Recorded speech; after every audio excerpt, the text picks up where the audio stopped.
I swear I wouldn't usually eat biscuits in the middle of videos, but I also wasn't planning on having a drastic drop in blood sugar levels either, so deal with it. Hey, howdy, hello. So I'm doing this video. I did in fact film this video a number of weeks ago, and it got as far as being edited and even as far as almost being posted, but honestly I felt like at the time I wasn't really in the most stable and most knowledgeable position to be making it, so I thought I'd leave it a few months, and now I feel like I'm ready to talk about it. To be honest, the reason I didn't feel like posting it was because my experience with gender has honestly been very positive. I mean, yes, I can say that I've struggled with my gender, but not in the sense of being torn between one or the other. It's more the idea of not knowing exactly where I fit in subconsciously. To give you a bit of a kind of background, I have identified as female all of my life up until about 3 or 4 months ago. And honestly, like I said, I've never really had an issue with being called female. I've never felt like that wasn't me or that I wasn't that. It was kind of this niggling little thing in the back of my mind that when I looked at other people who saw themselves how I thought I saw myself, I didn't really relate to it. Now I understand that gender is its own thing, but it's also very tightly wound with sexuality, for me anyway, and as a bisexual person, it kind of prompted me to think of how I look at other people and their genders and think how I kind of fit in with that. So here we are, and I've decided to go ahead and do the gender tag. So I was an idiot and decided to get it up on my laptop and didn't realise it would be much easier to get it up on my phone. So question 1. How do you self-identify your gender, and what does that definition mean to you? So I identify as non-binary. I don't see myself as a girl or a guy. I don't flick between them. I don't feel more like a guy some days and more like a girl some days. I just don't really see myself as either. To me, gender is about experience and your experience of the world and how you react to your experiences with the world. I think we're living in a very interactive age, and I think it would be ignorant of us to think that we have to look at the world in terms of a binary gender. Question number 2 is, what pronouns honour you? Okay, so as someone who has identified as female for the majority of my life, female pronouns do not bother me. Neither, to be honest, do male pronouns. This is what I mean by saying that I've had a generally positive experience with gender, because I don't feel like I'd be offended or misgendered whichever one you give me. I have sort of been going by they more because I've wanted to kind of experience this transition and this understanding and this kind of getting to know exactly who I am from a completely neutral point of view. And you know, sometimes pronouns can skew that up. Question number 3 is, describe the style of clothing that you most often wear. This is actually really easy because I essentially wear the same outfits every single day, and that is a pair of some kind of coloured skinny jeans, a pair of my Converse, of which I own many, and either a fandom t-shirt or a band t-shirt. I will on the odd day, if I'm really feeling comfortable in doing so, if the weather's right for it, dress up a little bit, maybe stick on a skirt, a shirt and a tie. I do that less often now than I used to, more because, you know, when you're at uni and you wake up in the morning and you're just like, can I be arsed with the effort right now? The answer is no, so that doesn't happen too often anymore. Question number 4 is, talk about your choices with body hair. How do you style your hair? Do you have facial hair? What do you choose to shave or choose not to shave? So I essentially shave the majority of my body, apart from my head. Obviously, I do not have facial hair. That's not a thing that really appeals to me, and I would never go out of my way to achieve that. I've actually only recently really started thinking about my hair as part of my style. I mean, clearly you can see I've gone through some drastic changes over the last couple of months.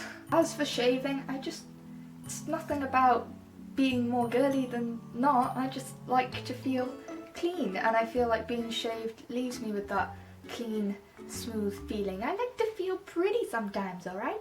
Question number 5, talk about cosmetics. Do you choose to wear makeup? Do you paint your nails? What type of soaps and perfumes do you use, if any?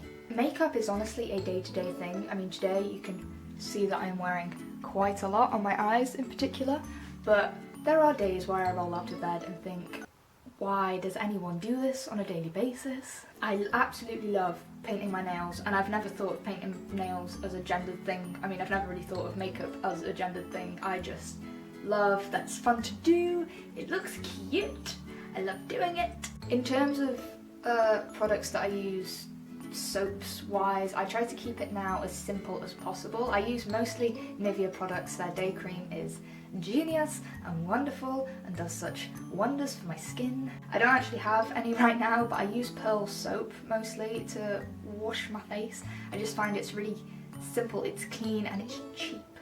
I mean, I'm not paying out of my arse for something that's going to be on my face for like 2 seconds before I wash it off. Also, I only really use 2 types of perfume. One is actually right here, and as you can tell, I'm getting a little bit low on that. It's Charlie Blue. It's a really cheap, like, body shop, it's not even body shop, like body care brand, and it's super cheap, but it smells great. It's almost got that edge of a cologne on it as opposed to a perfume, and I like how full it smells. I also, if I'm going out, will use J'adore by Dior. I absolutely love how that smells. It's so subtle, but it's so unique.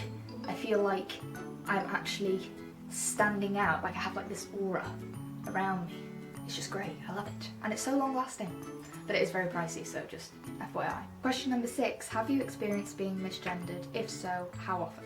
Well, honestly, I'm misgendered every single day. And that is obviously absolutely nobody's fault, because I've not really talked about my gender with an entire load of people, but because of the fact that I will accept any kind of pronoun, that I don't see myself as either or, kind of pushes everyone towards misgendering me on a daily basis. Question number 7, do you experience dysphoria? How does this affect you? In terms of gender, no. There are times that I wish I didn't have to dress in a certain way. There are times where I've had to be overtly female and I've had to dress overtly sexualised, and I've not really been comfortable with doing that. That kind of experience is mostly in the past. Since I've moved out, I've been able to wear what I want when I want. Question number 8 is talk about children. Are you interested in having children? Would you want to carry a child if that were an option for you? Do you want to be the primary caretaker for any children you have? God. Okay, so my experience with children. I have many children in my life. I have 6 nieces and nephews, 3 nieces, 3 nephews. They are the absolute light of my life, and I love them with all of my heart.